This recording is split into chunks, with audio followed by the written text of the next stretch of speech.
శ్రీశైలమెళ్ళాను రామహరి శివుని విభూతి తెచ్చాను రామహరి శివుని విభూతి తెచ్చాను రామహరి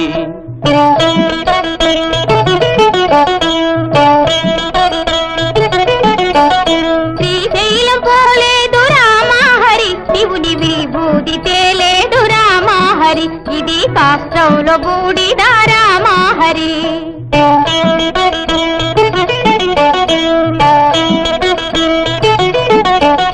అన్నమక్కర లేదు రామహరి నేను గాలి భోంచేస్తాను రామహరి ఉత్త గాలి భోంచేస్తాను రామహరి